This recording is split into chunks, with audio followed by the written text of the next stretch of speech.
Do you think the others are making good progress? Hope it's all going smoothly.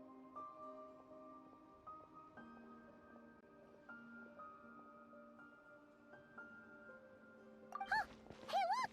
They made it back as well! Flintz, Llama! How did it all go? All is well, thank you. Nefer and Yehoda had to stay at the curatorium to wrap things up, so they won't be joining us for now. I ran into Miss Anefa and Miss Aino on the way back. Their work is still in progress, so I suspect they won't be back for a while either. You seem rather cheerful today, Mr. Flintz. I certainly am. I achieved what I set out to do and came away with more than I bargained for. Fighting alone can get quite tedious, but I had the good fortune to run into a pair of brave young warriors. We meet again. How have you been? Albedo! What are you doing here? That would be a natural assumption to make. It's also the correct one. These two courageously lent me a hand while I was fighting the wild hunt. When they told me they were Servarka's colleagues, it all made sense. And given how people of outstanding talent tend to cross paths, it's no wonder you're already acquainted. So, who's your travel buddy, Albedo? Why don't you come and introduce yourself?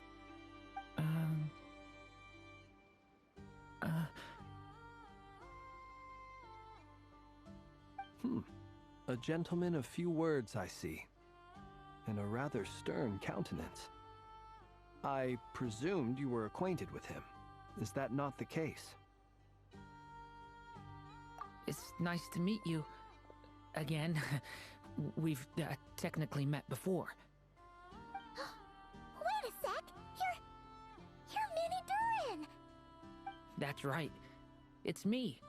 I'm glad to see you again. By the way, he says it's okay if you drop the mini. Yeah, I'm not as mini as I used to be. Interesting, isn't it? The first step towards blending into human society appears to be reflecting on whether one's name really reflects who they are. Wow! You look so different! In a good way, of course. It's great to see you looking so healthy. Thank you, Paimon. And although you're as mini as ever, I understand that diminutives don't always convey endearment. I'll be sure to simply call you Paimon, as a sign of my great respect for you. Wow! You're such a smooth talker now. Paimon could get used to this. From now on, you may refer to her as your esteemed guide, Paimon. Personally, I think our little Paimon is the perfect size. When people call her Little Paimon, it's just because she's so adorable that they can't help themselves. If that's not a sign of endearment, what is? You're absolutely right, Miss Lauma. My brother still has a long road ahead of him when it comes to understanding human relationships. Anyway, speaking of long journeys, didn't Columbina, leave with you? How come she isn't back yet? She's been catching up with old friends. We Wouldn't be surprised if you stopped for a cup of tea or 10 on the way back. Uh-oh. People are talking about me. Hope it's nothing negative.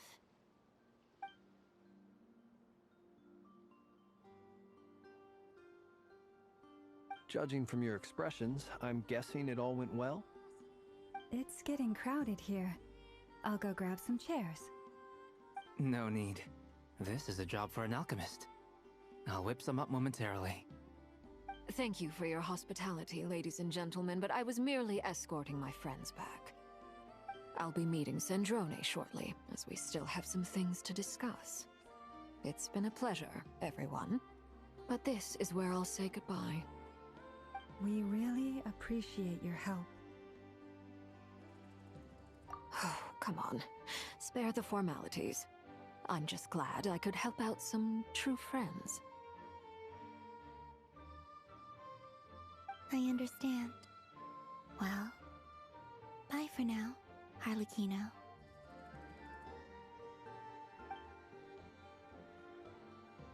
Oh, this place is hopping. It's probably a good thing one of us left. Otherwise, we might not fit all these people in. Are you saying we're about to run out of chairs?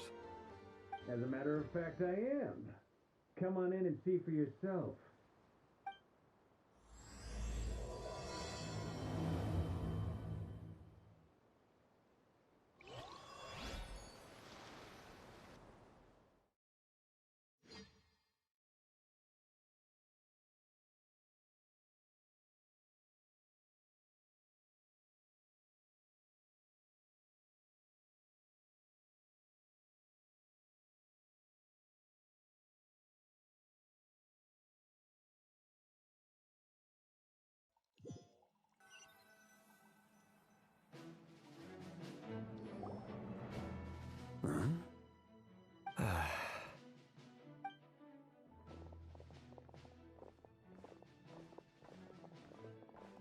I overheard your little chit-chat outside, by the way. With Miss Columbina's colleague gone, we should be back to the original crew plus the other colleagues I brought in. Though, it looks like we have another new face. Someone else managed to rope in a colleague too?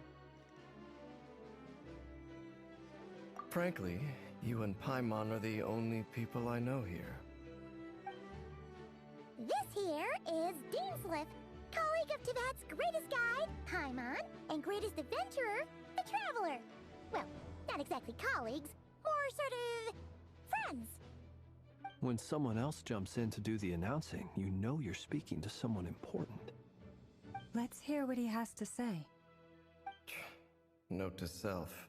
Once Paimon knows your name, the rest of the world will soon follow. When he comes looking for us, it's usually something important. Paimon's guessing you've heard about the Wild Hunt, then. From the looks of it, you're about to hold a meeting. If I were to say that the Wild Hunt is our mutual enemy, would that earn me a seat at the table? As the saying goes, the enemy of my enemy is my friend. Mr. Dainsliff, there's a seat with your name on it. Though, I can't promise the same for everyone else. Hey, Albedo, think you can rustle up a couple more chairs? After all this time apart, Grandmaster Varka's first order is to rustle up a couple more chairs. I've missed this.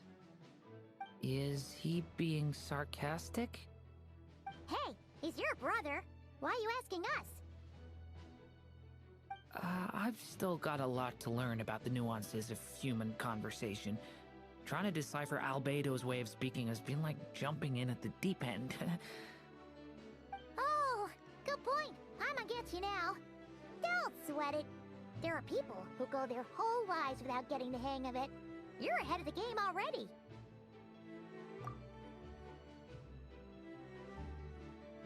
I wonder what's taking Nefer so long. Perhaps you should go and check in with her. If anyone can hurry her along, it's you.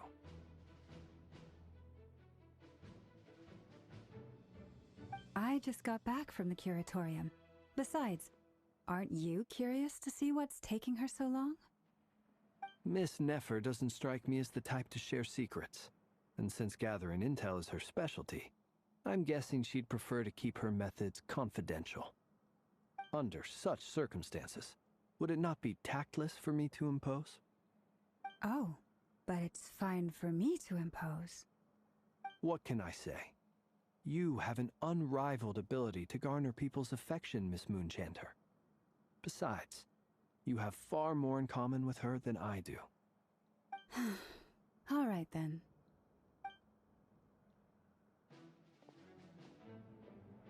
Impressive. She barely fought back at all. I admire your powers of persuasion, my friend.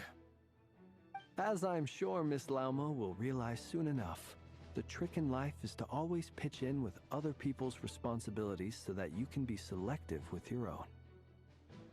Another trick is to simply hide in the background. Spoken like a true sage. Anyway, looks like we've got some time to kill before the meeting. Let's take a little breather, folks. And feel free to chat amongst yourselves. We'll get down to business once the other two arrive.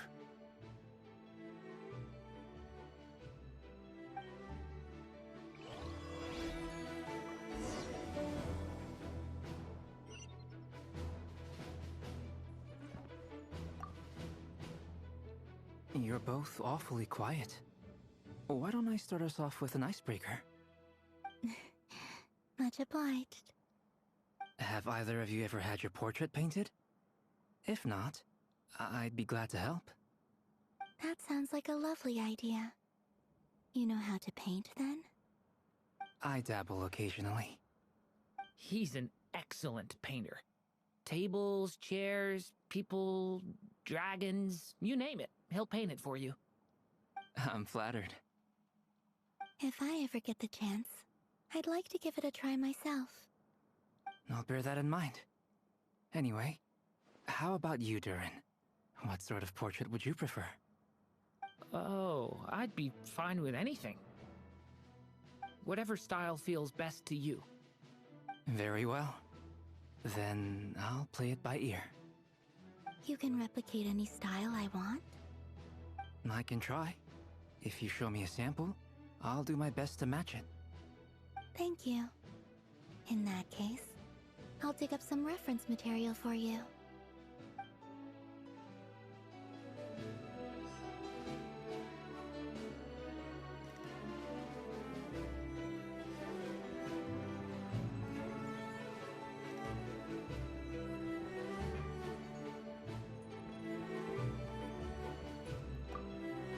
Truth be told, I can't remember the last time I was in a meeting with so many people. You're not alone there, my friend. The Lightkeepers also struggle to bring everyone together for a serious discussion. I don't doubt that.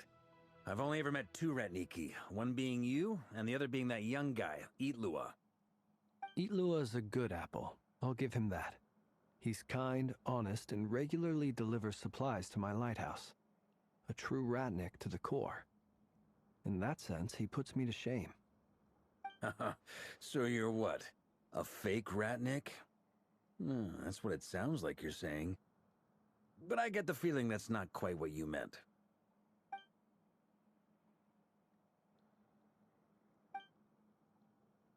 Come on, why the awkward silence? Sorry. I'm not even gonna bother trying to hide it. You've known all along, haven't you, my friend?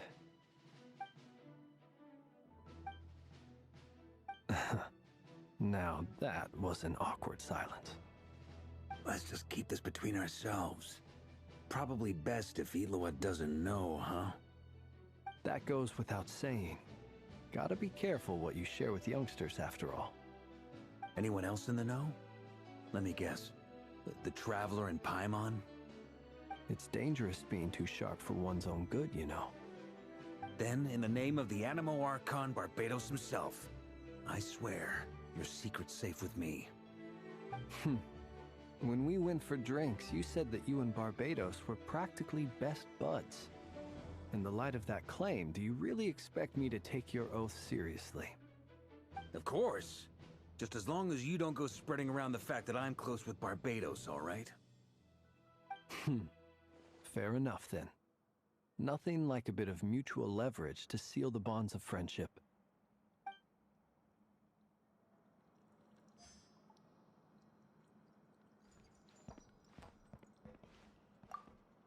Is there something you'd like to say to me? Yeah! For starters, why'd you just show up here without even giving us a heads up? If you think back to our previous interactions, you may recall that that's hardly out of character for me. You do have a point there. Oh yeah! You'll need to find somewhere to stay the night too, right? Want to tag along with us? You never know. We might get a group discount. Sure, let's do that. Great! Paimon will handle it! And in return, we can get Dainslift to be our very own personal bodyguard. If that's what you had in mind, you should have said so sooner. I'd be happy to help. Oh, okay then. Paimon was only kidding, but good to know. Anyway, since we're all here together, we might as well watch each other's backs. That's just what friends do, right? Indeed. Thank you.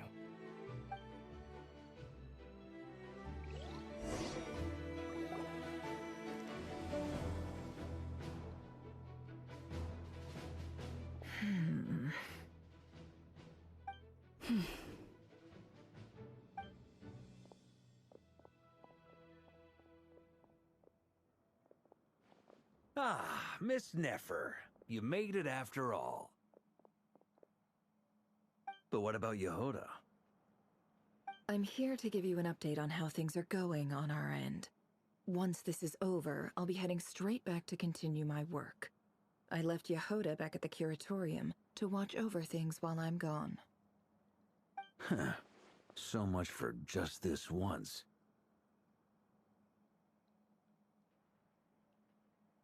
Shh! Not so loud!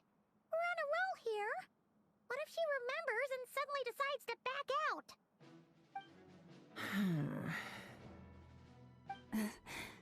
Did you say something, Mr. Varka?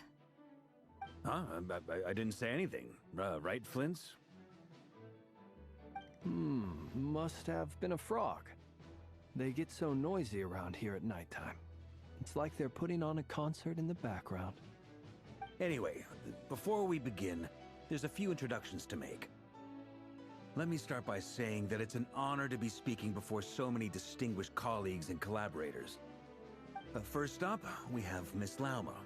As Moon Chanter, she's the leader of the Frost Moon Scions, a local religious community in Nodcry. Then there's Miss Nefer, boss of the Curatorium of Secrets, an intel gatherer extraordinaire. Nefer is leading the investigation into Rerer's background, assisted by Yehoda and Lauma. From the little I've heard, they're making some great progress. Over here, we have Mr. Flints, a ratnik and guardian of the abandoned lighthouse. In our last operation, he courageously distracted the wild hunt to buy time for the rest of us. For those of you who've never met, this is Mr. Albedo, a renowned alchemist and captain of the Knights of Favonius investigation team. By his side is a new face for us all, myself included, Mr. Durin, who has come to lend his aid. Next up, we have the Moon Maiden and former Fatui Harbinger, Miss Columbina. Then we have the Traveler, who's earned more titles than I could possibly hope to list out, so I'll spare you the rundown. And Paimon, the ultimate travel companion and quite possibly the best guide in all of Tevat. Wow! That's a lot of people! Great turnout! Miss Nefer, it looks like you might have another job coming your way, so, congratulations on the booming business, I guess. You think I haven't got enough on my hands as it is? Who's looking for me now? That would be me, Miss Nefer. I have a commission for you. And you are? Who I am doesn't matter right now. What does matter is that I'd like you to gather more intelligence about the Recher of Solnari. Well, it's not as if we never take on anonymous commissions. But in your case, I'll have to decline. I'm gonna take a wild guess and say your job's probably more hassle than it's worth. Something about you seems like bad news. It's my eyes, isn't it? Conrian, I assume. And what's with the mask? Are you trying to hide your identity? In any case, the fact that you're even still alive raises an awful lot of questions for me. My name is Dainsleif. And yes, I am from Conria. As I'm sure you're aware, the Raker of Solnari's real name is Rerir. He was once an acquaintance of mine. Really? Then you must have been quite an influential figure yourself. You flatter me, but none of that matters anymore. My point was simply to clarify why I have asked Miss Nefer to investigate Rerir's background. So you're both from Conria, and it sounds like you used to be friends? What am I missing here? Surely you already know how he became one of the Five Sinners. I'll tell you everything I know. The history of Conria, the names and identities of the Five Sinners. I remember it all like it was yesterday. I have never spoken openly of this before. But the truth was exactly as people say. The Five Sinners were each driven by their own desires, and it was by playing upon these that the Abyss tempted them to their fall, tearing Conria apart in the process. The visionary, Vedifenir, who wished to foretell the future. The wise, Haroptatir, who sought limitless knowledge. Gold, Rhindaughter, who desired to create life. The foul, Surtologi, who pursued supreme strength. And last, but not least, Raker of Solnari, Rerir, Ravager of the Moon. Of the five, Rerir is the only one who remains a mystery to me. He never harbored grand ambitions.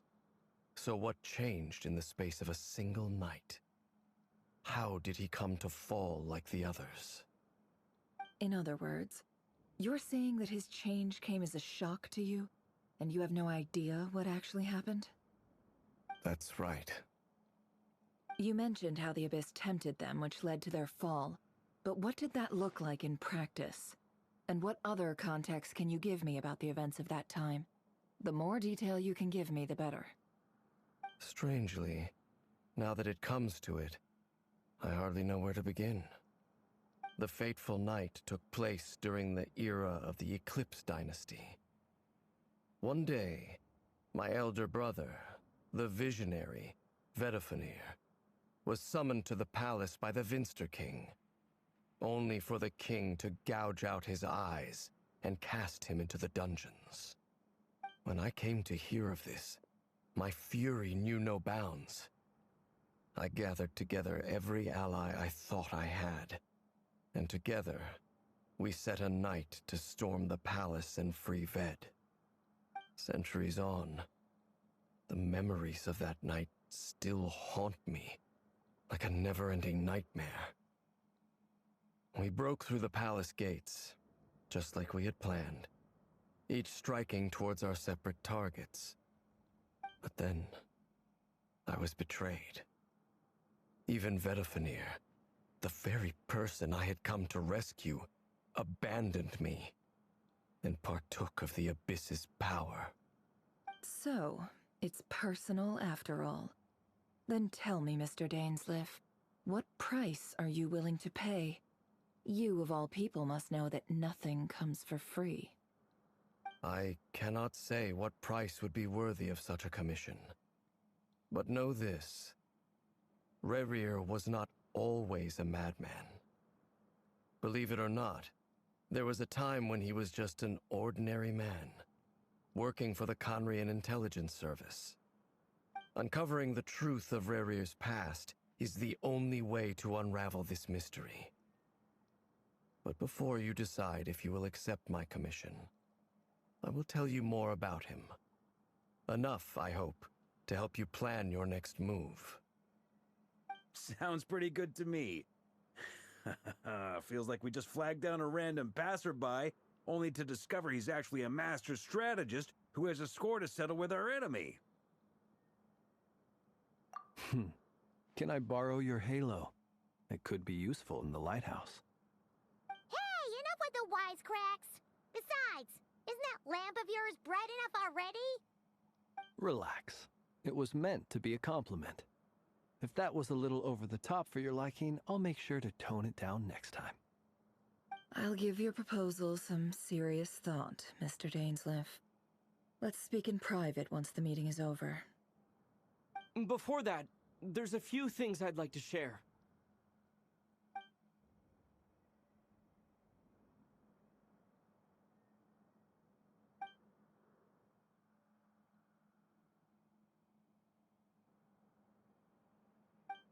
Now that we've united the hearts of the three moons, your power should be greatly enhanced. But it seems like that hasn't happened yet. I believe it will take a little longer. You've done so much for me, so I want to be completely honest with you all. Even though I'm doing a lot better now, the truth is, my recovery will likely be an ongoing process. From the moment I was born, my power has been slowly ebbing away. And that is because Tevat has never accepted me. Even with the moons united as one, it seems my rejection cannot be undone.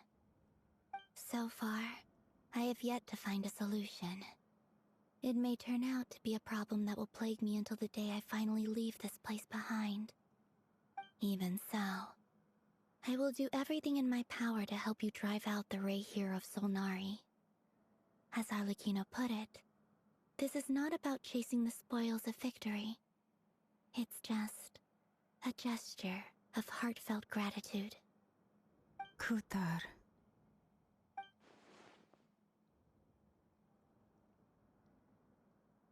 Defeating the Ray here of Solnari will be no easy task.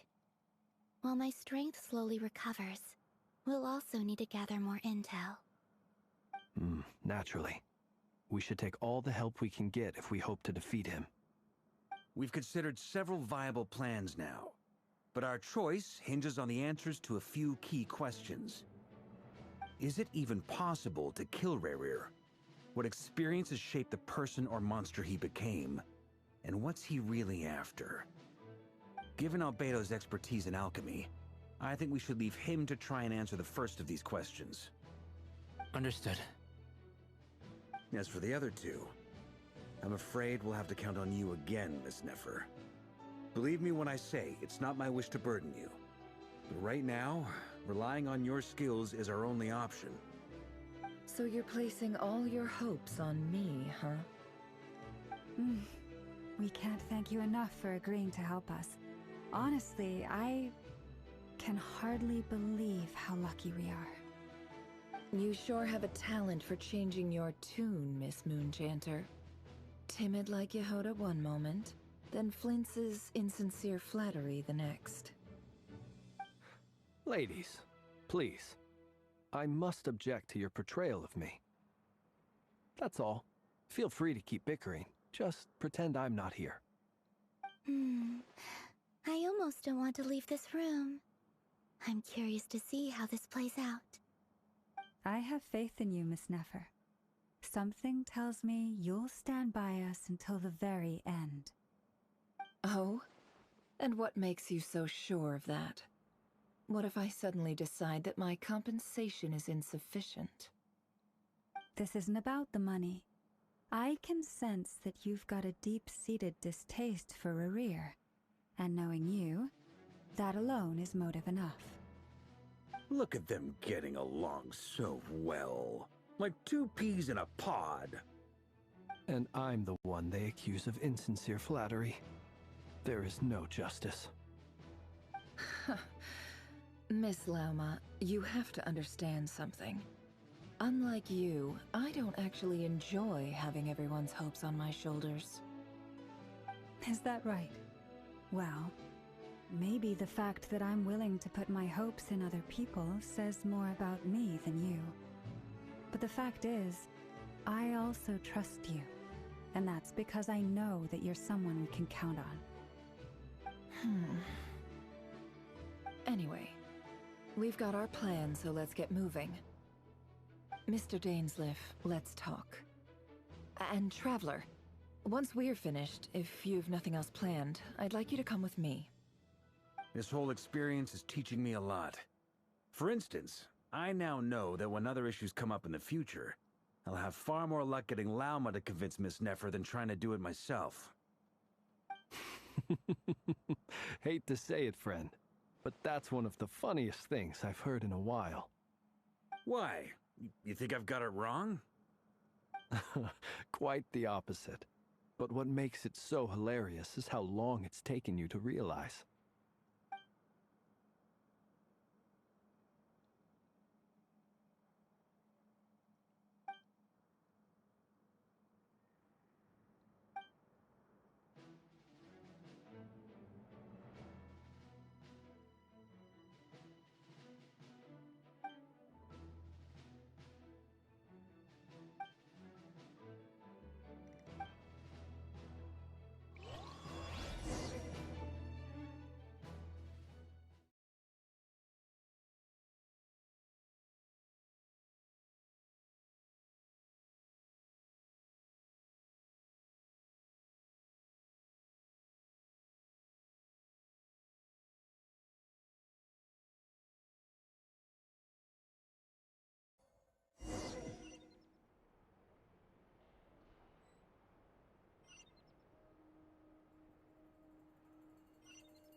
Thank you for waiting. It's okay. We actually used the time to help Dainsleif get a room at the hotel. That's very considerate of you. Now, I trust you share my curiosity about Rarier's past, and you seem fairly familiar with Mr. Dainsleif already. We spoke at some length after the meeting. He was the one who suggested I should invite you to join this operation. He feels confident that these secrets will be safe with you. Dane has a lot of faith in us, that's for sure. Likewise. I appreciate that you got right on board without interrogating me about why I invited you. It shows that you trust me to explain everything in due course. That's because we know what you're capable of. We appreciate you too, Nefer. You might have been forced to help in the beginning, but this time, it was your choice. That's one way to put it. Another is this, that once a decision's been made, it's set in stone. After that, my only goal is to see it through. Alright, so here's how it is. I'm going to access Rarier's thoughts again using my confidential method.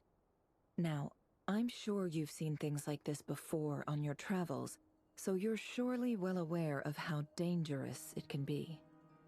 The reason I've gathered you all here is to ensure my safety during the proceedings.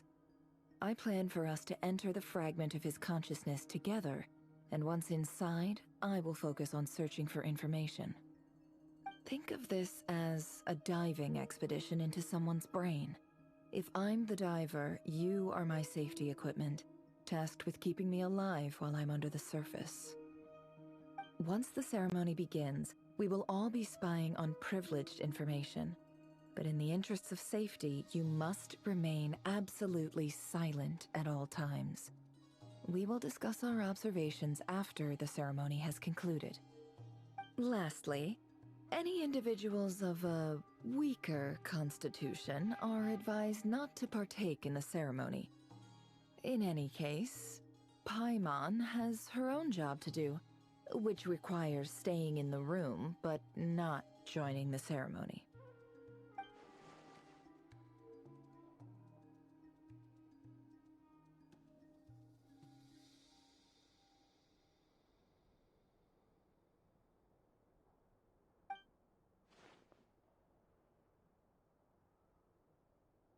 Well, good luck, everyone!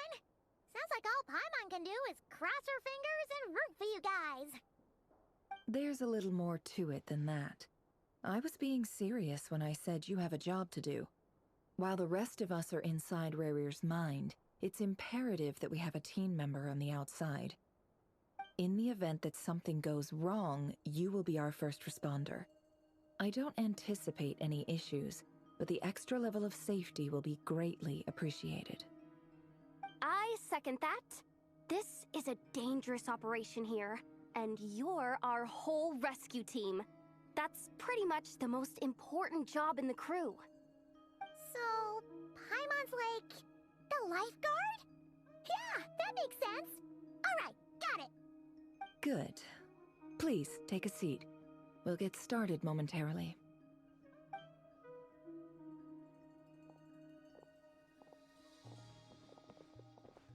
So, did Mr. Dainsleif tell you anything else? He told me that he believes Rarier kept some big secrets in his life. He's not sure that they were the cause of his eventual downfall, but he's asked me to uncover what those secrets were all the same. But surely you're not planning to go through with this, no matter the cost. If you think that, you'd be overestimating me. I'm a businesswoman, not a mercenary. But I do have my own professional reasons for taking this job. You think I'd turn down the opportunity to get a first-hand glimpse into Conrian history? No chance. Well, as long as you don't let morbid curiosity get in the way of safety concerns, we're good. We'll do whatever we can to help you. You're such a killjoy.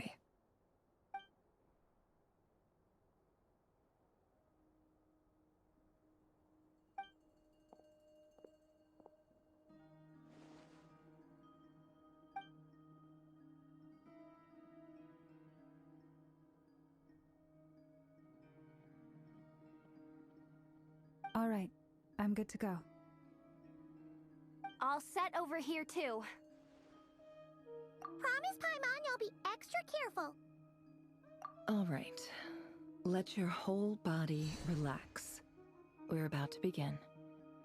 Close your eyes.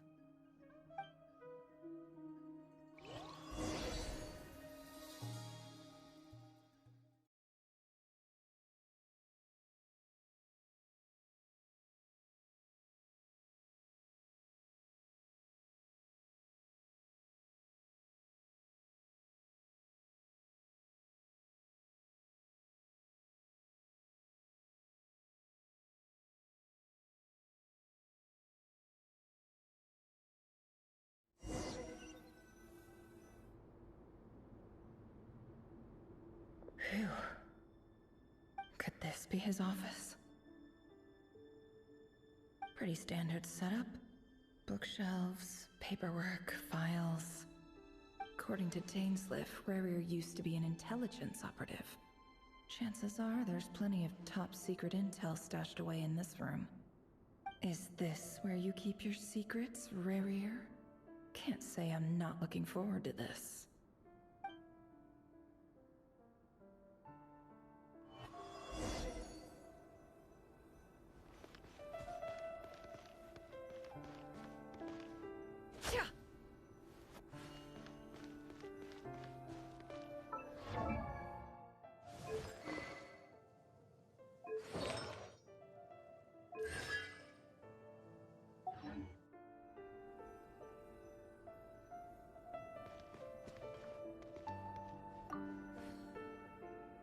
A file tucked inside a folder.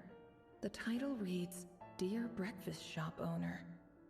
It's a list of names. But at this stage, I have no idea who any of them even are.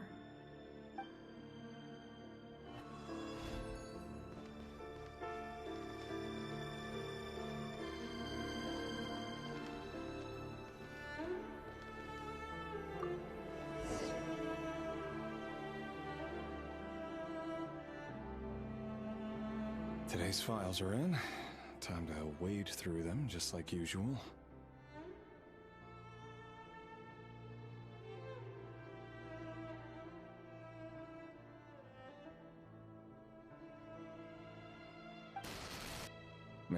51. Occupation, cook. Confirmed Crimson Moon descendant. Has maintained frequent contact with other descendants over the past year. Poses a threat to the dynasty. Neutralized.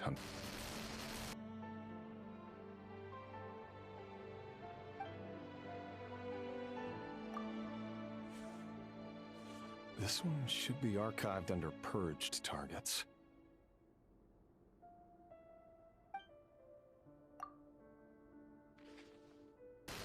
Female, 23. Occupation, office clerk. Confirmed Crimson Moon descendant. Has maintained frequent contact with other descendants over the past year. Poses a threat to the dynasty. Neutralized.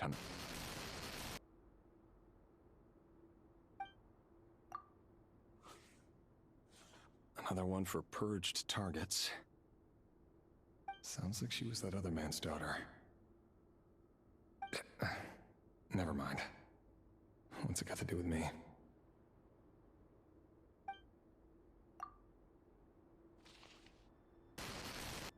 Male, 40. Occupation, teacher. Confirmed Crimson Moon descendant. Has been observed making contact with other descendants during the past year. Poses a threat to the dynasty. Neutralized on...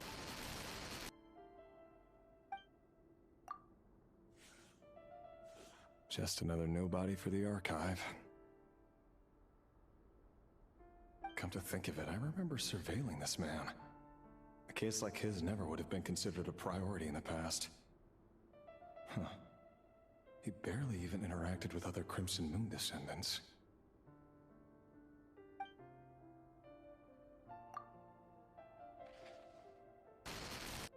Female, 16. Occupation, none. Orphan and confirmed Crimson Moon descendant. Has been observed making contact with other descendants during the past year. Poses a threat to the dynasty. Neutralized on...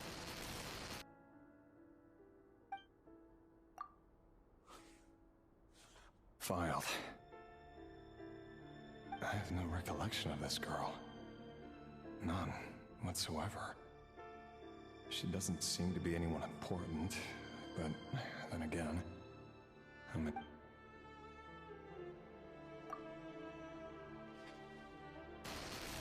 Female, 13. Occupation, none. Orphan and confirmed Crimson Moon descendant. Has been observed making contact with other descendants during the past year. Poses a threat to the dynasty. Neutralized on...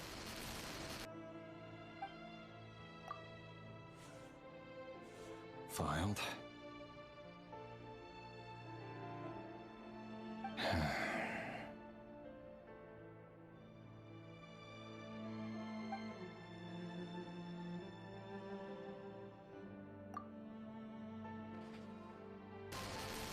Male, 11. Occupation, none. Orphan and confirmed Crimson Moon descendant. Has not been observed making any contact with other descendants during the past year. Poses a threat to the dynasty. Neutralized and...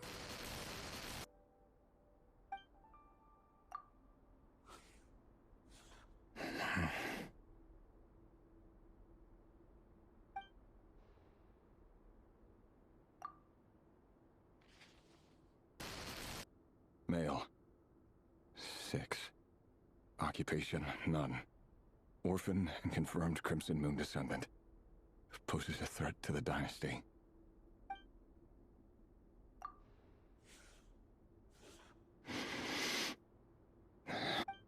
It's funny, isn't it?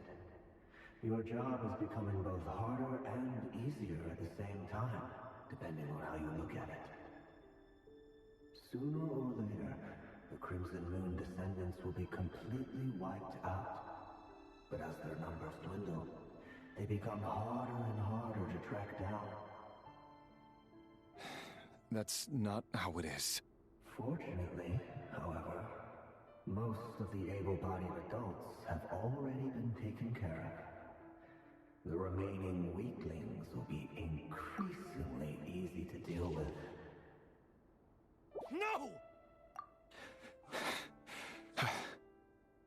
No. My job is to ensure the survival of the Eclipse Dynasty. And the only way to do that is by eliminating any and all potential threats. It's a perfectly legitimate line of work. Every single one of my colleagues can attest to my fairness. And if my friends were aware of the facts, I know they'd back me up too. Assuming, of course, that they were aware of all the facts.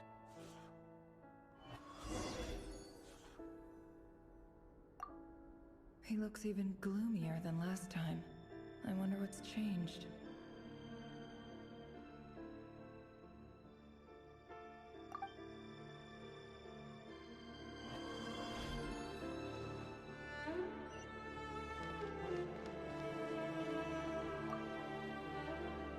A file tucked inside a folder. It's... but at this stage, I have no...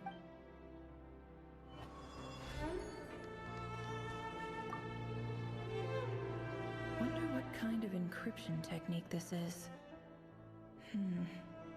Seems like it has to be inserted into that camouflage device nearby. Aha! It's an audio recording. Please, hear me out. I can't shake this feeling that someone's been spying on our house. No, I'm not being paranoid. It's true.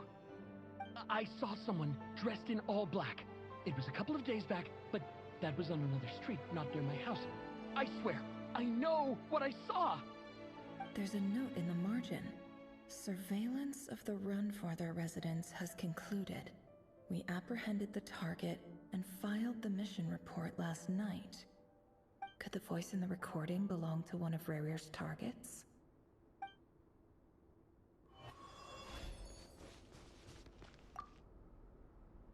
A file tucked... It's... but at this stage...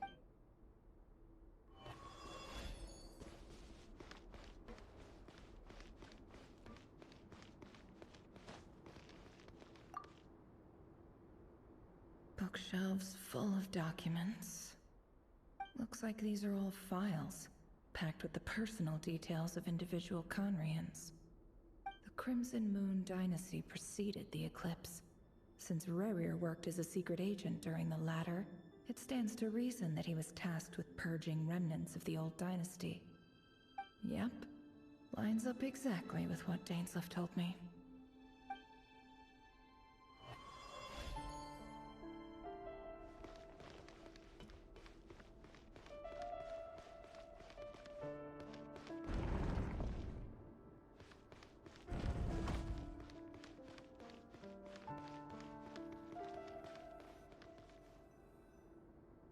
Mr. Vedifalnir? It's been quite some time since we last met.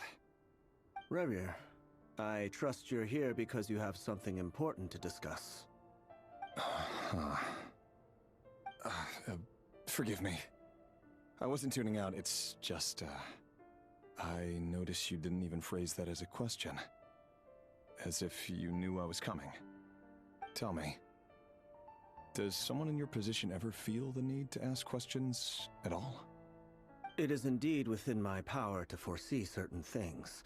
Things like your arrival. I was just thinking. It won't be long before I'll be inviting both you and Dane to my wedding. That isn't a lie, but nor is it a fact as such. It's a wish, isn't it?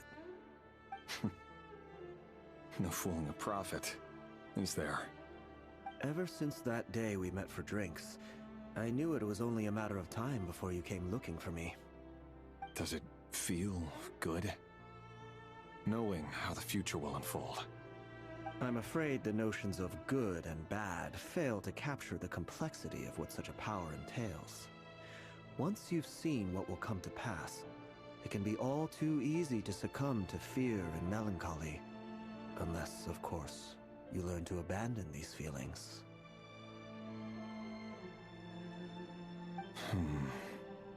You fear my silence, and long to hear the words I left unspoken that day. That's right. You must have noticed my reluctance to broach the subject. And the reason is simple. Because the truth could never have lived up to your hopes.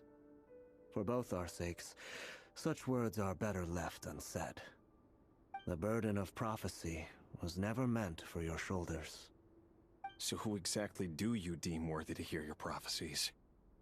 None but our exalted king? Or rather, our king as he once was. You're closer to his majesty than I am. You must know better than anyone how much he's changed. You say that as though it is to my benefit. Yet precisely because of that, I dare not speak rashly. A king can turn out to be the most virtuous of rulers, or a tyrant more terrible than the most vicious of dragons.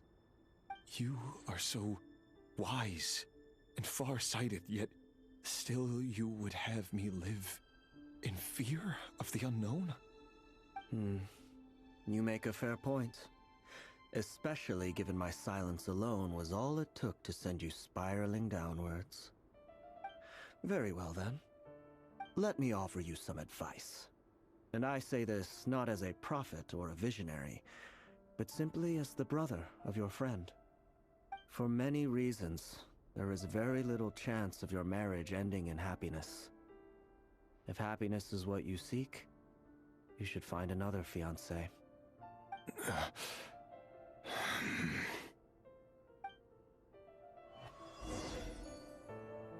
Hold on. There's that same black fog again. Could this memory belong to Thelindis? Guess I better tread carefully.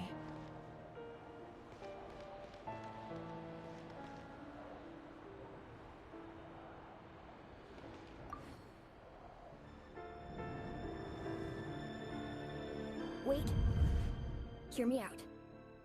This time we finally got a clear look at his face and learned his true identity. His name is Rayrir, and he claims to be one of the king's guards. What did you say?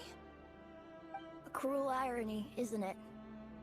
The man you're set to marry leads a double life as a brutal executioner. Why are you telling me all of this now? Simple. It's because I want you to kill him. You are the only person he would never suspect. No, absolutely not. I would never dream of doing such a despicable thing.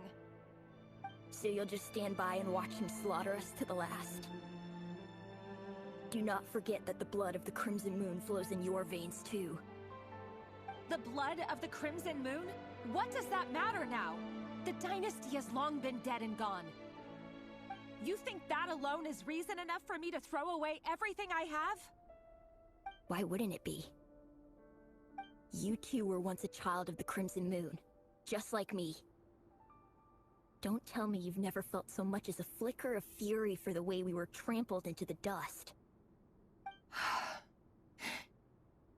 As long as you promise to abandon this pipe dream of restoring your dynasty, I can try to persuade him.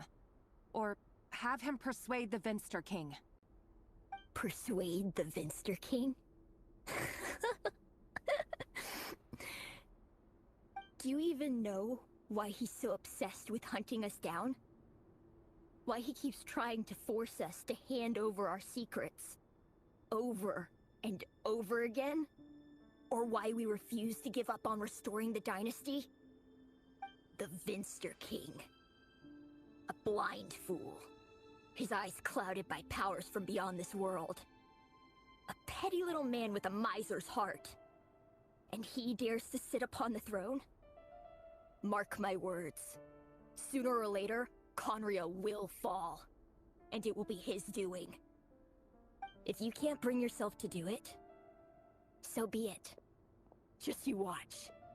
It won't be long before calamity descends upon us all. The Rayrir of Solnari. That really is quite a secret you've been keeping from me, Rayrir. But who am I to talk? Am I really any better? I've kept my own past a secret this whole time too. Love should be built on honesty. But ours was born from lies. And yet... is it really so wrong to hide things that would only make life harder?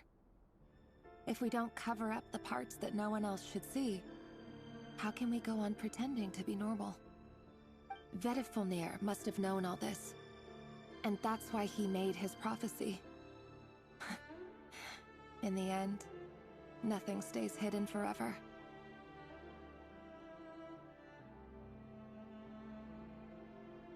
But I won't just sit by and watch this disaster unfold. I'll do everything in my power to protect what I cannot afford to lose.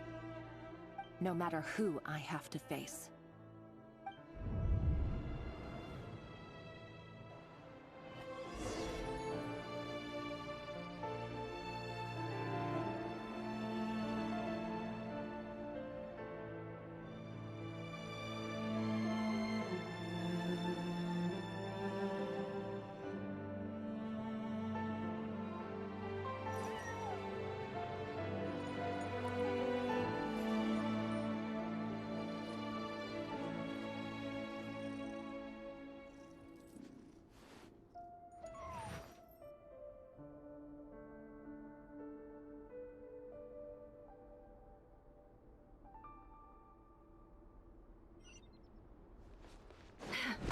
Huh? Was that Rerir who just walked past the window? Doesn't it give you the chills that he still takes the same road to work every day? As if nothing ever happened. Those people at the deli. Enough already. They're clearly pretty taken by their own disguises, so just smile and play along. Pull the rug from under beasts like that, and you'll risk having your throat torn out. Deli? Oh. They're talking about those people from the opposition. Right. I'd almost forgotten they used to run a deli. People of no consequence always vanish so easily. And no one even remembers them.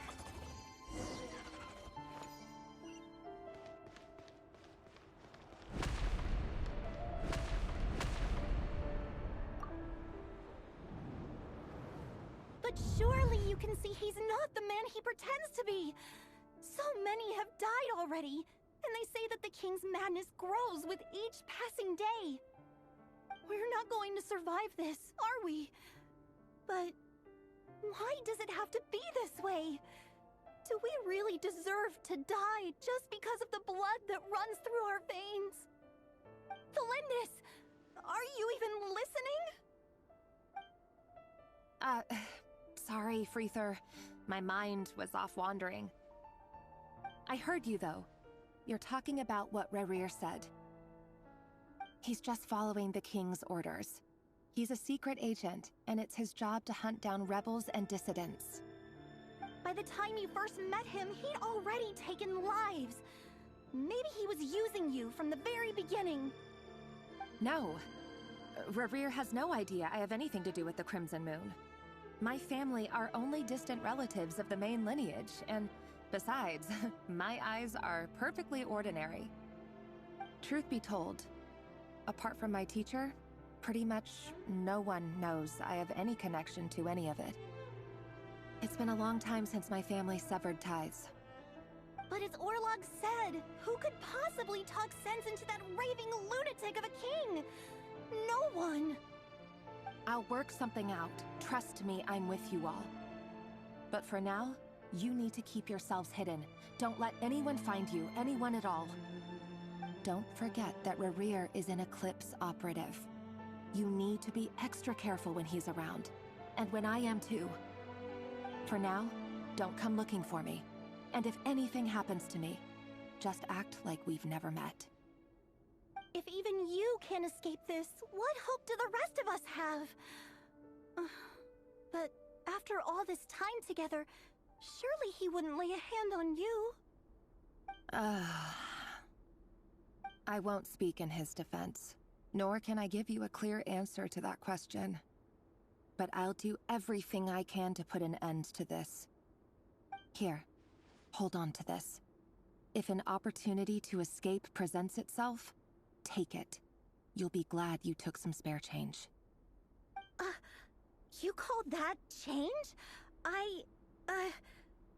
But what about you? I've got a job, and there's still money coming in. But you can't go anywhere right now. Please think about yourself for once.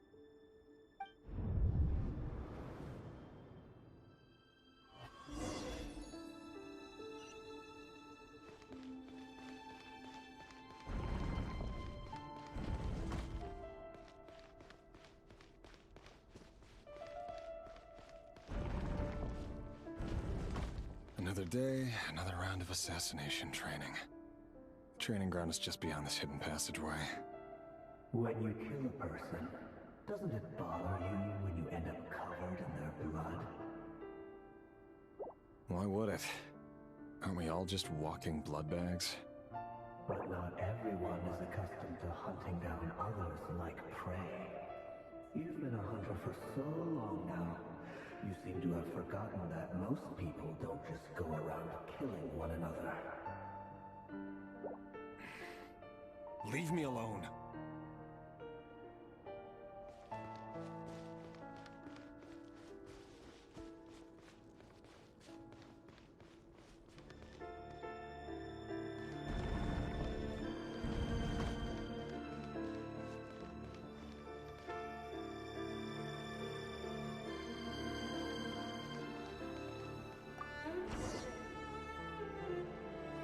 Make sure you have a firm grip on the handle, then choose your angle well.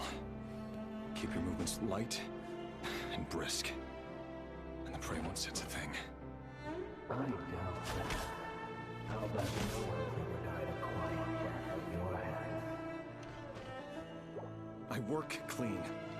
No traces.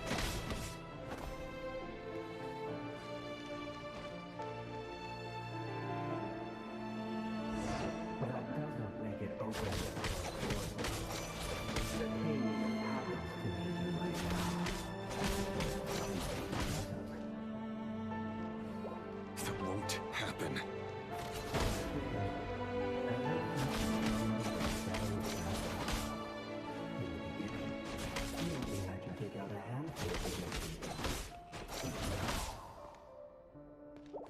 The ones I've dealt with have always been guilty, and I've carried out my work flawlessly.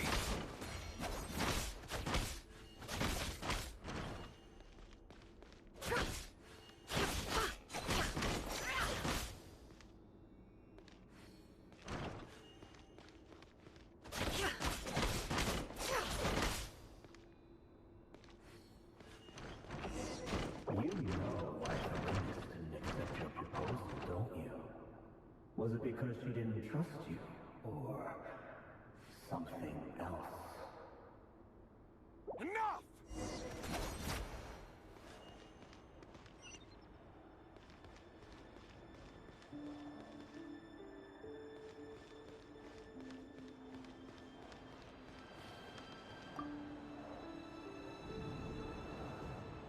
Delindis, do you still remember Orlog? Orlog. The boy who was pretending to sell flowers. You spoke for quite a while, didn't you? Yes, we did. What about him? He was arrested 2 days ago. Chances are he's already dead. He... I just don't get it! After everything he's done, why do you still stand by him? Or does it mean nothing to you that people keep dying? No, that's not... Just hear me out. I need to go now, Thelindis.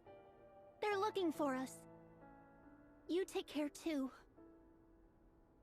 If you ever need a place to hide, come find us.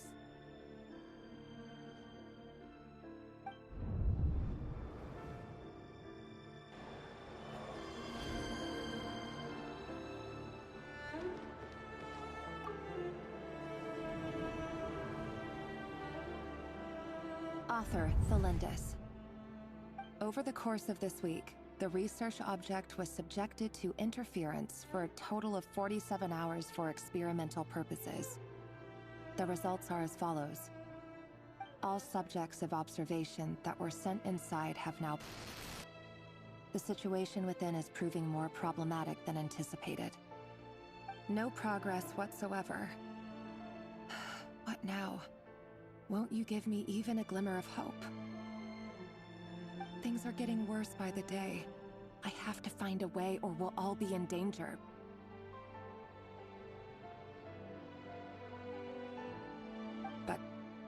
But I...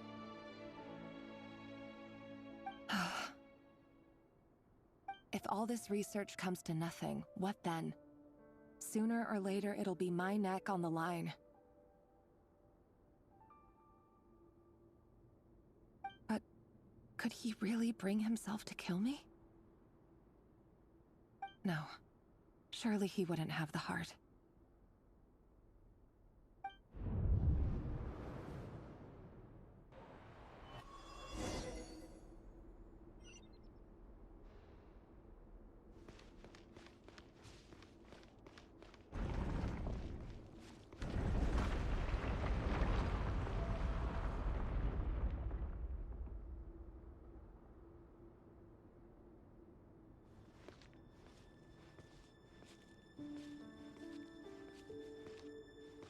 Why won't you just let us go?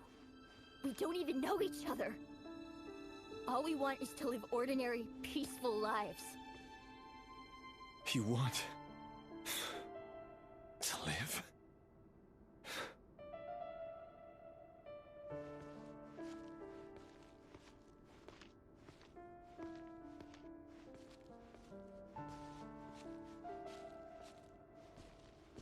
Yes. I just want to go on living. Is that really such an unforgivable crime?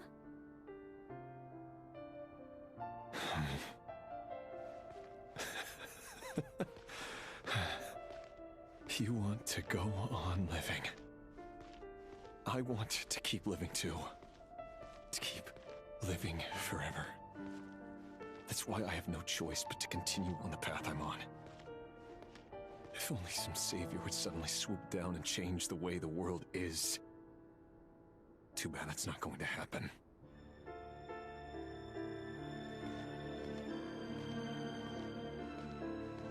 Imagine that. If there really were such a person, you and I wouldn't be standing here like this, would we?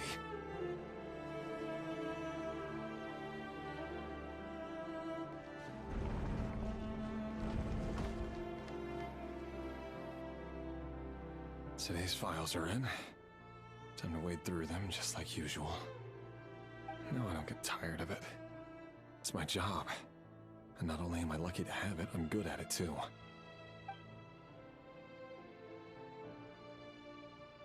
Huh. Wait. That's... Thalindis?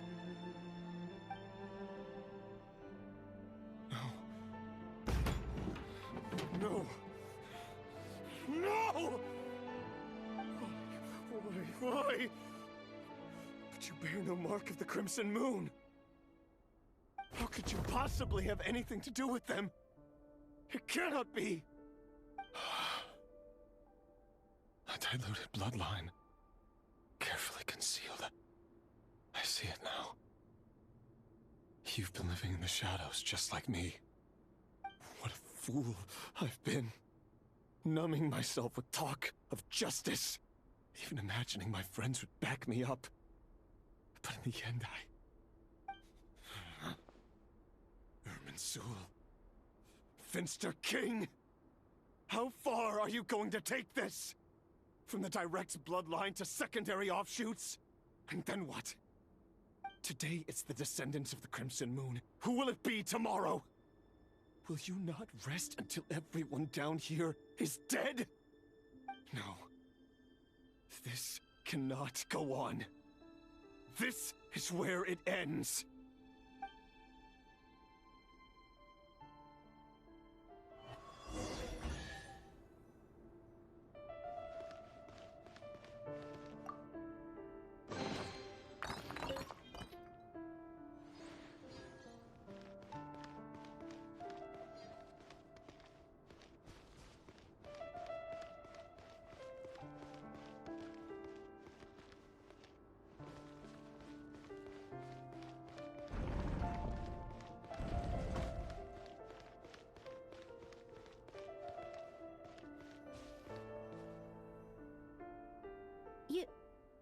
You're really letting me go? I am. As long as you can guarantee that no one will find you. Don't worry, I'll be extra careful. No one will know I was here. But what about you? Me? If you let me go, you won't be able to complete your mission, will you? Good point. In that case, maybe you should stay. No, please! I just want to see the outside world again. To... Go on living? Yes. I know you're a man of your word. So please, just let me go. If I let you leave, what will become of me? Just kidding. Go, now. But remember, don't let anyone know you were caught. We'll be seeing each other again very soon if you do.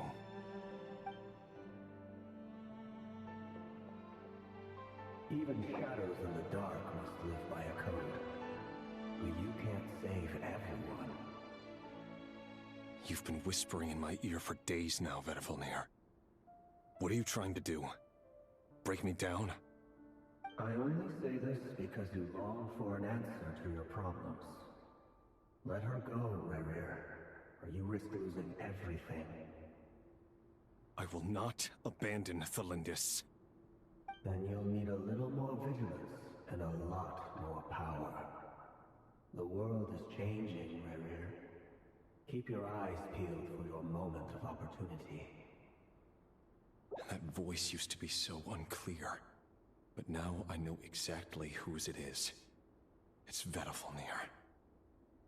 He won't tell me how to actually resolve any of this, but he keeps trying to manipulate me like a puppet. What's his game here? Tell me then. What will this moment of opportunity look like? And no answer. He's like a ghost. Always disturbing me when I'm on edge, but never answering when I need him most. So, the Eclipse Dynasty was purging, well, massacring the descendants of the Crimson Moon. And it seems like it was all connected to the Vinster King's research. The King's obsession with abyssal power left the future of Conria hanging in the balance. No wonder every aspect of Rerir's life was so unstable.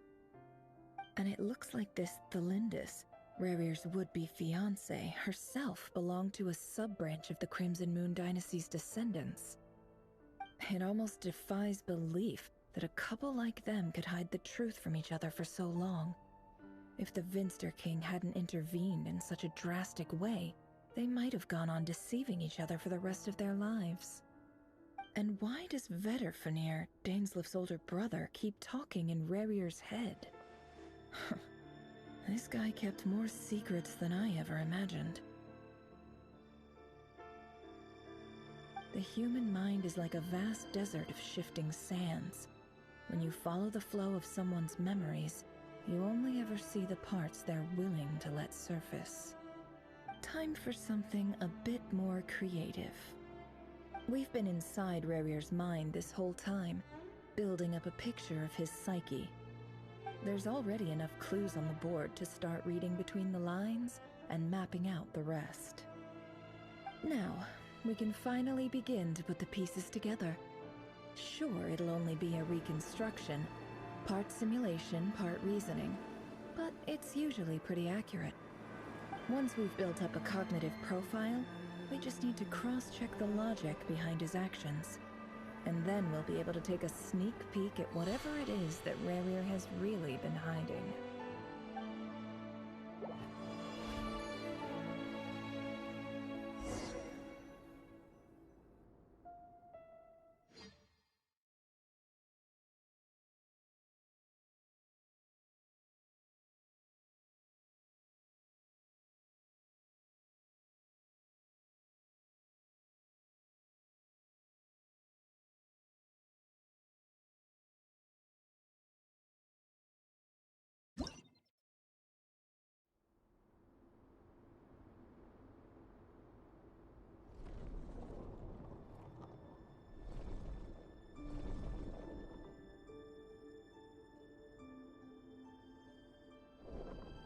Rerir, are you there?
come out. It's urgent.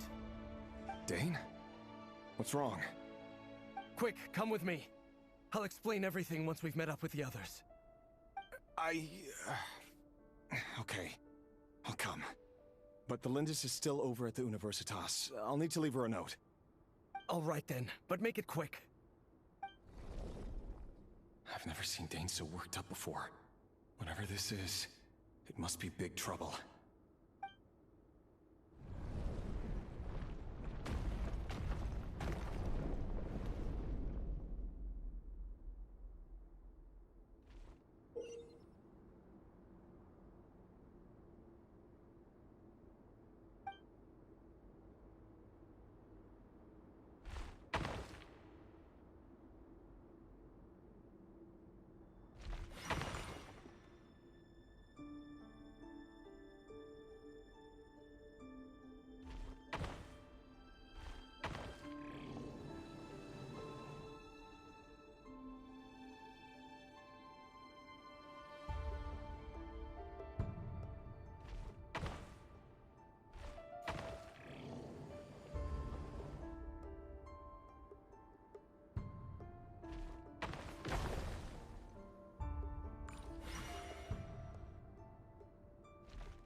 Well, this is a nice change, meeting you all at this hour.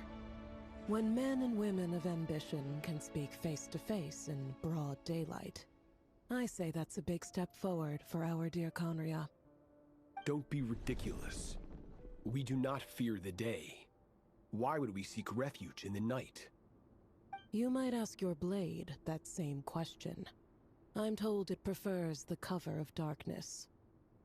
The word on the street is that Sir Delogi only strikes when he has an unfair advantage. But that is patently false. I see you're missing an arm and a leg.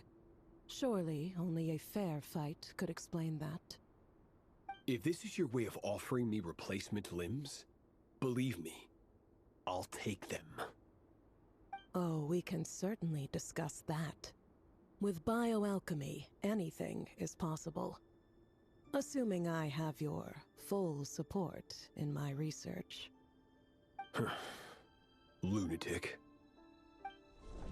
Roptatir, what brings you here? Why, Dainsleif, of course. He invited me. Please, cast aside your apprehensions, Miss Rhindaughter. Whatever the rumors may say, I am but a humble servant of the king, and I can assure you he affords me no greater convenience than he does you. Well, the Universitas Magistrorum won't stop fawning over you, so at least some of the rumors must be true. You're clearly doing well for yourself, so drop the humble servant act. It endears you to no one. You're president of the Universitas Magistrorum, the chief royal mage known as the Wise by royal appointment. and by far the most favored among the 4 pillars of Conria. Vice President Veet doesn't even try to hide his envy when he sees you. My success is the product of hard work and good luck. It's as simple as that. Were the king not such an extremist, I hardly think I would have received a senior post at my age. Of course, no job is without its gripes. Serving a king like ours can be a challenging task, as I'm sure you can imagine. And as for Eftervit, in missing out on the presidency, he's dodged a mountain of stress. Like everything else in life, it comes with pros and cons. You're all here. I apologize for the short notice, but it was an emergency.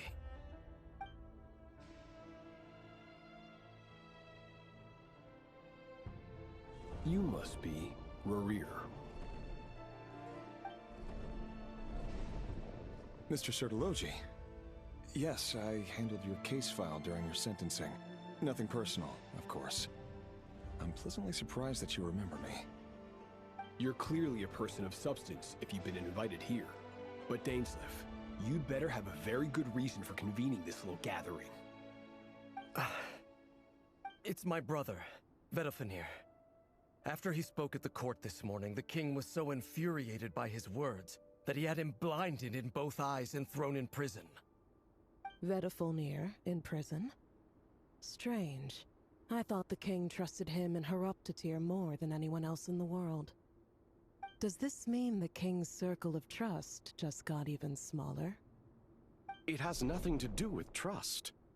It's about what the king wants, which is as clear as day to anyone paying attention. I simply appease him, because it's in the best interests of the Universitas Magistrorum. And also because you're slimy. Vedofenir, perhaps less so. But still, a visionless visionary? It rather inclines me to think that qualifications are not what get you ahead in Conria. Do you honestly think this is an important discussion to be having right now? Dane, what are you planning to do? Rescue Vedofenir, I assume. Correct. It will mean storming the palace by force. Tonight. I need all of you on my side. That's far too dangerous. And don't forget, Dainsleif, you're captain of the Royal Guard. You swore an oath to the throne. Hmm? You've been planning this for a while, haven't you? I have no desire to commit treason. But whatever critique the king may have of Vedofenir, disfiguring your most loyal subject for putting the best interests of his court and nation first, this is not the conduct of a wise ruler. My blade will force the king to see the error of his ways. So, Vedofenir's prophecy enraged the king. I'm sure it wasn't what he wanted to hear, but if he won't take counsel even from the visionary, that is deeply troubling news. The extent of His Majesty's madness is now all too clear. The question is, how does a man like me get out of this situation unscathed? You have noble ambitions, Dane, but I'm afraid they don't do much for a guy like me. I'm not interested in saving the world. All I want is a letter of pardon. A letter of pardon? For whom? Thelindis? The chances of the Vinster King issuing a pardon for anyone connected to the Crimson Moon seem vanishingly slim.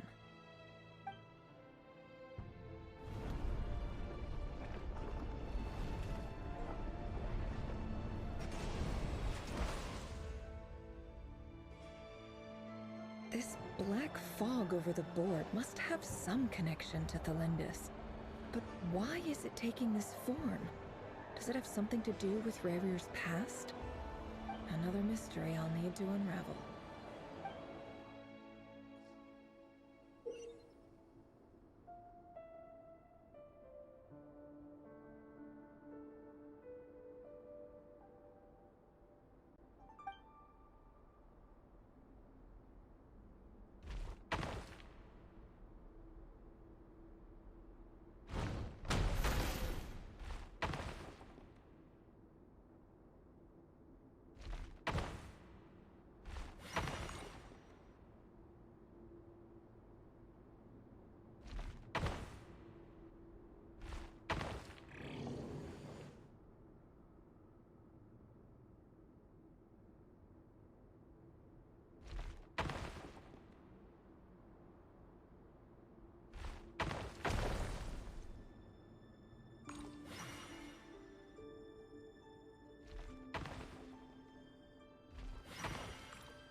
Author Thelindis.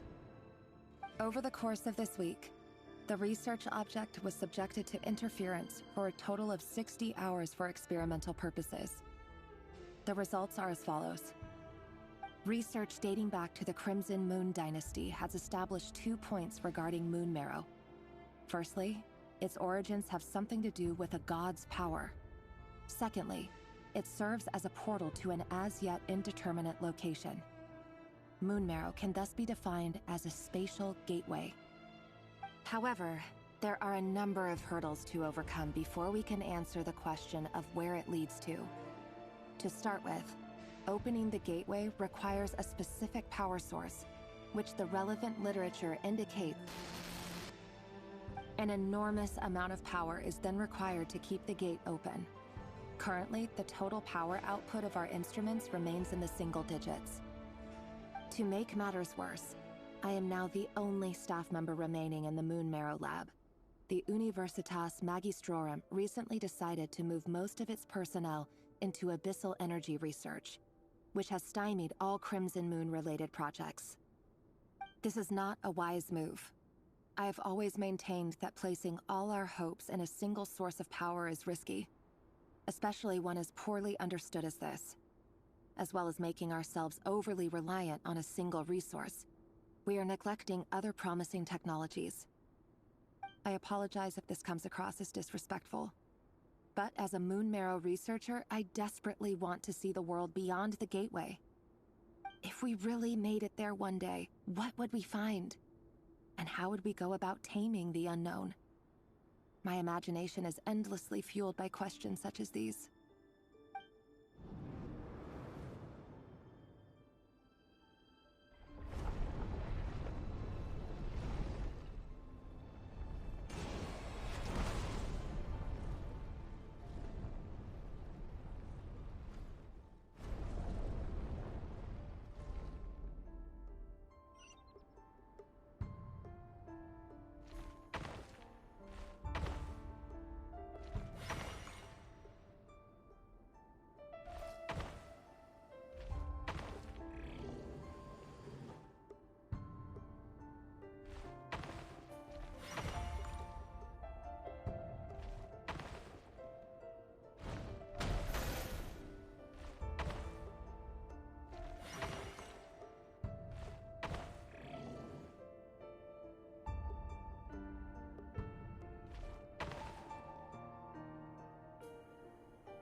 This is for you.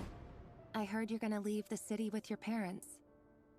Thelindis, did you hear about what happened? I've heard nothing. Rerir got back very late last Friday, and he was acting a little unusual, but he slept pretty well, so I'm guessing whatever he did was a good deed.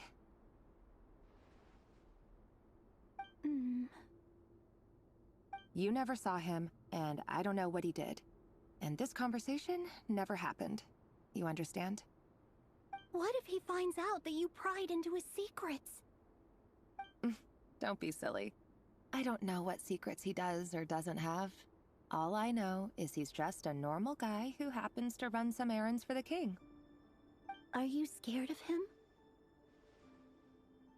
I don't know. The Rerir I know doesn't match the person you all describe. Logically, I should be scared of him. And yet, I don't want to lose him. But enough about that. You should get going, and be careful with the package I gave you. Keep it secret. Keep it safe. What's in it? A piece of the moon. All you need to know is that as long as you keep it safe, then in the future, everyone will be able to see a red moon. A red moon? You mean our moon? That's right. Our moon. Promise me you'll look after it. I promise, Tholindis. The Crimson Moon bloodline will never die out. Its light, the color of blood, will become like a fire that flows in our veins. No matter how long it takes.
Hurry, everyone, and stick to the plan.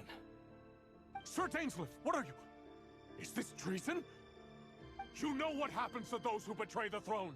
Please, don't do this! It is the king himself who has betrayed the throne. He has betrayed all of Conria. If you have any love left for justice in your heart, you should join me. It's showtime. Dane and his group will handle the troops in the palace. Then Hraptatir and Rheindotter will disarm the security measures. My job is to enter the prison and rescue Vedifalnir. Stay safe. Wish me luck. Look after my brother. Draw your blade. It is time for justice to prevail.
This place is filthy. And the smell is abominable. Clearly, the king doesn't allow his prisoners a single shred of dignity. This is dire. Found you. Hello, Mr. Vedafilnir. Ah, it's you. Surprised? Oh, wait. I guess surprise isn't an emotion that prophets feel very often. I certainly felt some surprise in the moment when I was blinded. Surprise at the king's sheer ignorance. Surprise at just how unfairly this world responds to words of earnest remonstration. I'm curious. What did you prophesize this time? It wasn't a prophecy. It was a word of warning. Someone had to say it. The king has forsaken all reason in pursuit of his obsessions. I simply told him that if he continues on this path, Conria will surely fall. But he didn't listen. Worse still, he stabbed you in both eyes and locked you away. Dane asked for my help. The court is in complete chaos now, but I'm sure you predicted that. Everything is transpiring as I foresaw, yet I am powerless to change it. Fate is an immutable force. I can but lament as the inevitable unfolds. I do wonder whether giving a man the power to see the future does nothing more for him than slowly crush his spirit. Forgive my curtness, Vedafulnir, but the king did not suddenly turn on you today. His suspicions have been brewing for a long time. You can't have wisdom beyond the reach of your fellow man without attracting his fear and suspicion. There are things the king does not want to see. So, he doesn't want you having visions of them either. He blinded you because he thought this would make the visions stop. He wasn't entirely wrong. I did indeed lose my power to see the future. Right up until... Until what? Just now. I believe I saw something new. Well, tonight could go a lot of different ways. 5 of us banded together to storm the palace, also we could rescue you. This will go down as the most tumultuous day in Conrian history. I sense hatred in you, but also hope. A desperate hope that with the tyrant deposed, that will be the end of the story. But this is not the end. It is the beginning of a new chapter, in a whole new story. There are many men of honor and courage in this world, Rerir. But you are not one of them. You're not here for justice, are you? You're here for yourself. Is that a dagger? Interesting. Why not the polearm? It was always your weapon of choice. With your abilities, I don't doubt that you were able to recover some of your sight. But I also doubt that you want to make an enemy of me right now. Of course not. We're on the same side, aren't we? We could be. But I need you to be honest with me, Vedafulnir. At this point, you're my only hope for the future. You mean your future? With your beloved, Felindus? Yes. And I know there are bigger things at stake here. A dynasty, a nation, maybe the entire world. But forgive me, I care first and foremost about myself. I can't abandon the one I love to save myself. I just can't do it. But you see a broader picture of the future than I. You see the solutions to the biggest problems of our age. So tell me, what is my solution? What's the answer? In matters of fate, answers are either right or wrong. What will be and what will not. Maybe you are willing to pay a certain price in the pursuit of happiness, but unfortunately, fate does not negotiate. That is the cruelest thing about fate. It is unmoved by your sacrifices. That can't be true. I know it's your voice that I keep hearing in my head, urging me to see how the world is changing, to seek more power, so I can protect the things I love. You show me disaster, but you won't show me how to avoid it? Why? Why are you doing all this? My voice. In your head.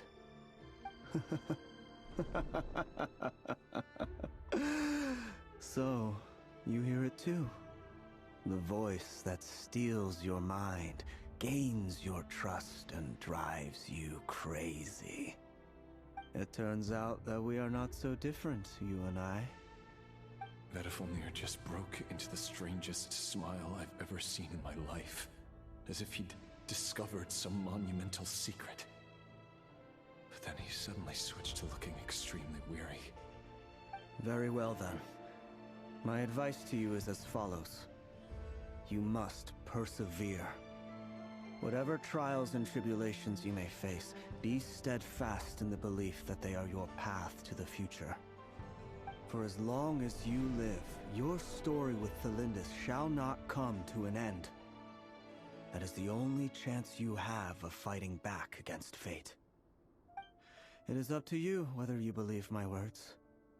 Regardless, that is all I will say on the matter. I have no right to intervene any further. I will hold you to your word. Thank you for setting me free. In return, I will tell you one more thing that you cannot afford to ignore. Just then, a strange wave of energy rippled through the city. We had no idea what it could mean. If I were you, I would head to the Universitas Magistrorum. The Universitas? Oh no! I'm sure we'll be seeing each other again very soon, Rerir. Whatever Vedifalnir said, I didn't catch it. I didn't even help him out of the prison. There was no time to lose.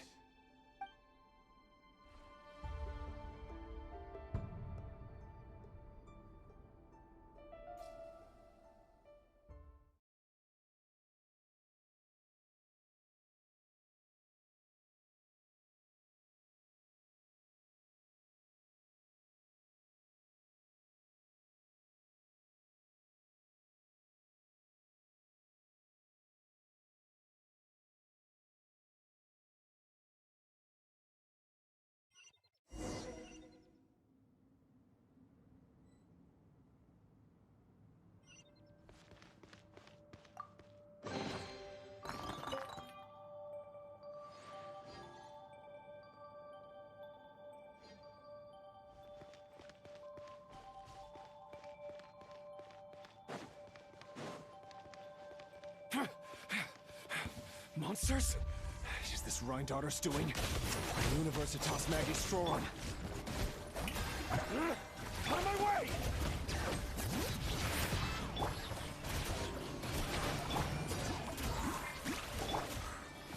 Settle down.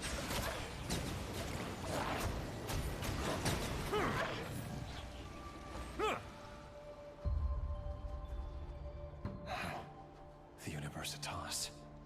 That reminds me of a rumor I once heard. Allegedly, the king installed secret mechanisms in the palace and around the city. No one knows where they are or what kind of power they hold. But if they were ever going to activate, it would probably be on a night like tonight. Help! Help! Hold on! Don't let them anywhere near you! Save me! I can't! Ah! That sounded like an explosion. So, the rumor is true? The king really went through with it? What other means does the king have at his disposal? They must run on power from the Abyss. And given it's a major center of Abyss research, anyone over at the Universitas will be in grave danger. I have to hurry!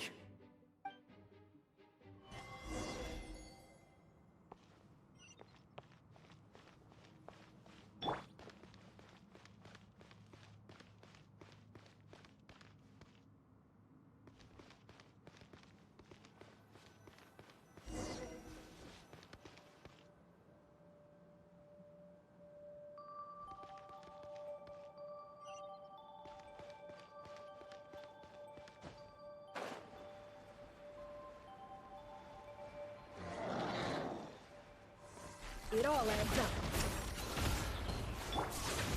Strike a pose! Bow your head.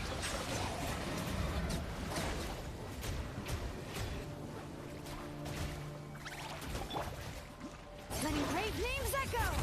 Bring it! Settle down.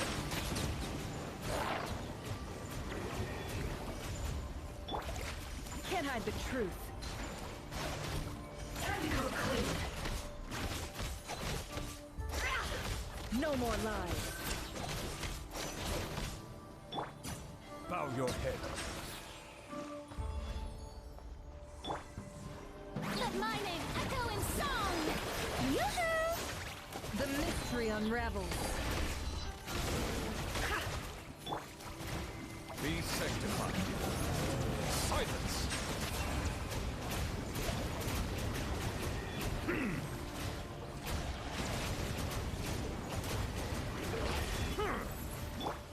Can't hide the truth. I saw this coming.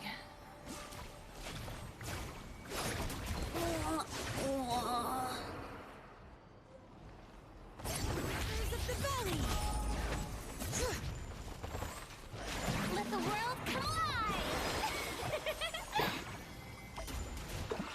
Settle down.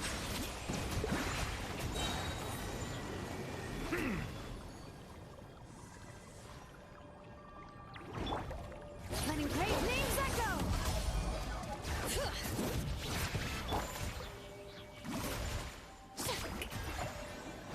The tides beckon.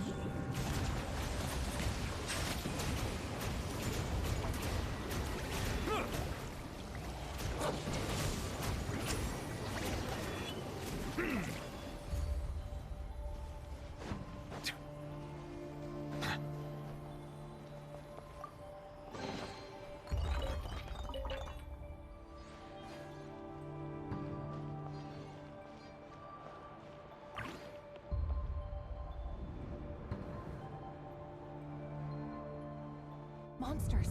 At the Universitas Magistrorum? Why now?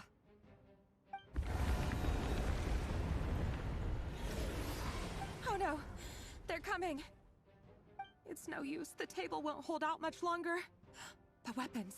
Where are the weapons? Of course. All the lab equipment was upgraded after the inspection last week, but the new weapons haven't been allocated yet. I'm done for. Is anyone there? I need help!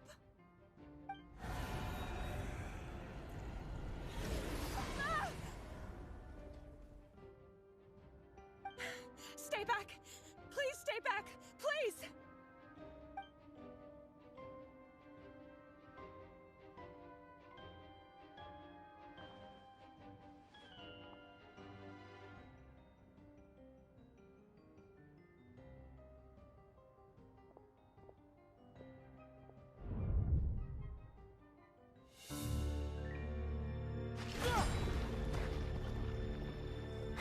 What's that? Rear. So the rumors about your work are true. What? No! Listen, something happened at the palace tonight. We have to leave! You don't need to lie to me anymore. What do you mean? I know why you're worried, and I will respect the decision you've made. But it's okay, because I found a solution. I know how to end all this. You can have it back. The normal life you so desire.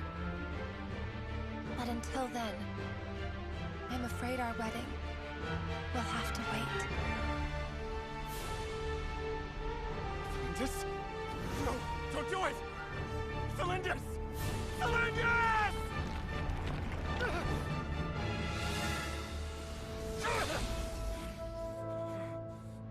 I told you, Rerir. Let her go. You will find someone better. No! No, I won't do it! I have to save her! By what means exactly? A lowly pawn. You lack the power and the strength of will. Do you know a way? Tell me! Come to the palace. Join us.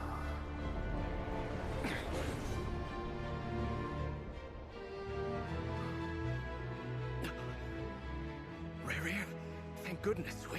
Step forth and take your share. You made it. Not you too.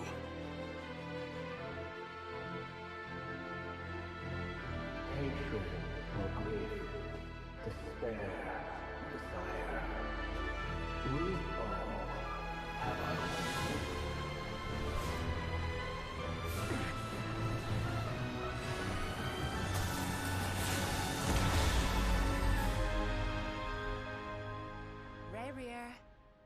Rerir. Felindus? Were you daydreaming?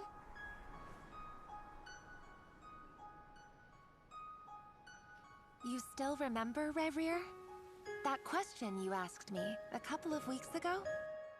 Oh. You mean the proposal? Yeah. I'm wondering, where do you think would be a good place to discuss it? Maybe in the garden? Or were you thinking a fancy restaurant? It's your choice.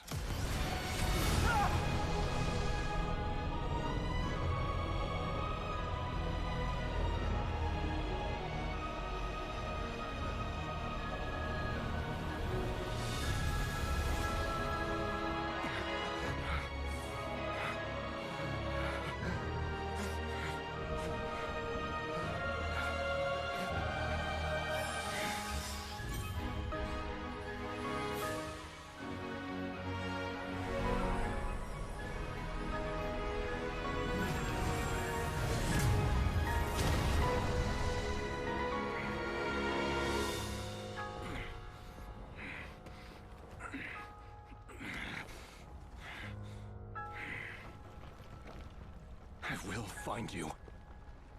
And then, you can give me your answer.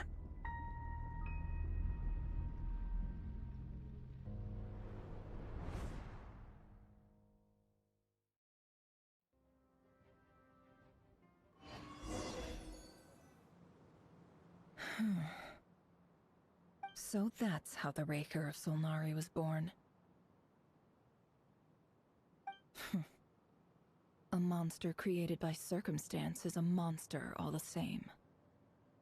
Viewing other people's thoughts for too long can get uncomfortable.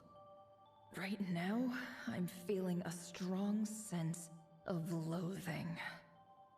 In a nutshell, the story of Conria is what happens when the truth falls by the wayside.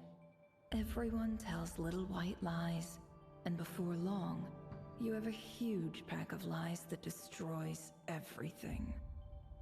Phew. Time to get back. His past is filled with sorrow, but the tale of any fallen civilization is one of endless tragedy. Cruel as it may be, that was Conria's fate.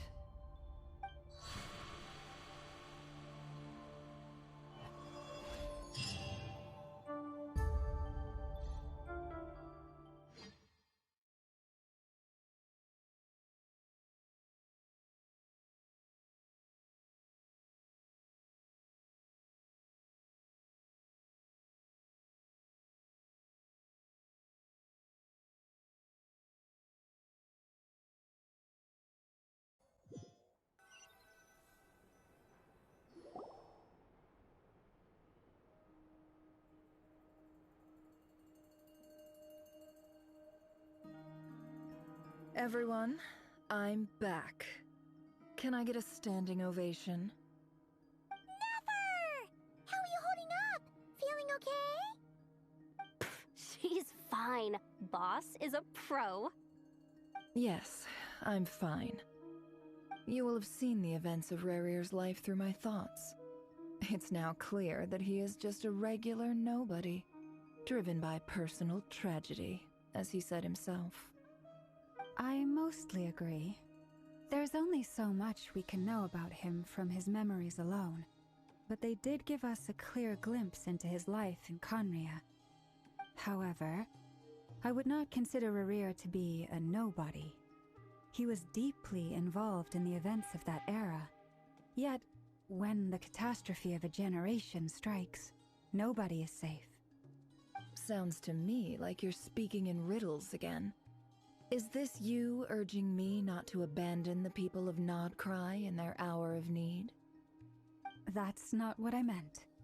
Although I do hope you choose to remain a part of the plan. Without you, the mission ahead will be all but impossible. Then try to remember that I respond better to the carrot than the stick. And I don't appreciate being bossed around. Now, as for you, Missy, you were excellent. You stuck to the rules of the ceremony and kept your mouth shut the entire time. Bravo. Cool. So, can you fill me in on the deets now? Most of what I saw went right over my head. Patience. You'll hear the whole story, don't you worry. But let's meet up with the others first. It will save me narrating it twice. Yehoda? Yes, boss! Let me get that door for ya. That's more like it. For a moment there, I was worried you'd forgotten about the first clause of your employment contract. Forgive my curiosity, but what does the first clause say? It says I gotta do the annoying stuff that boss is too lazy to do for herself. Like opening the door, pouring the tea, yada yada. Is that right? If something is in the contract, it's because she willingly agreed to it. Rest assured that the Curatorium abides by the very strictest of labor policies. You don't seriously think I'm cruel enough to treat her like my slave? In any case, I've hardly shied away from my share of the work today. Hope I don't catch Flintz and Varka lounging about in their chairs, enjoying a leisurely cup of tea. There's nothing I dislike more than other people enjoying themselves while I'm hard at work.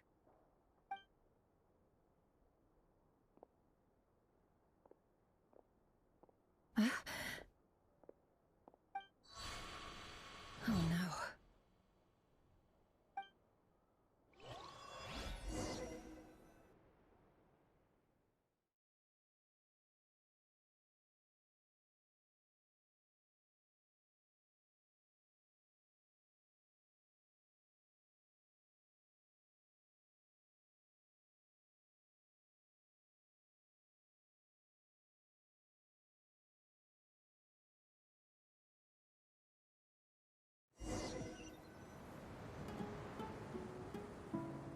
Sorry to disturb you, but we seem to have run into some trouble. Evidently so. Don't worry, I'm not about to leave you to fend for yourselves. I'm not that kind of boss. And it would go against the Curatorium's labor policy. I'm sorry? What did you hear me say? I wasn't talking about labor policy. Wait. How long have I been standing here? Not long. You just appeared by the door a moment ago.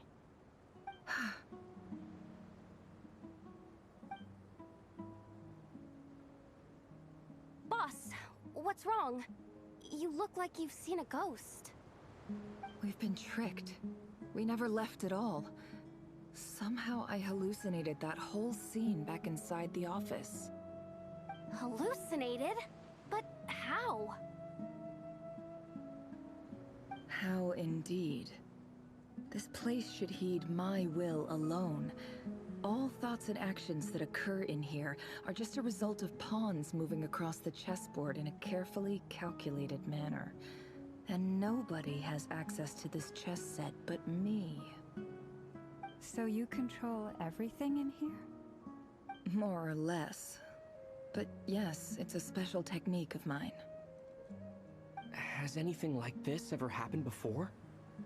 Only once. It was the first time I used the chess set. Is there any similarity between what happened then and what's happening now?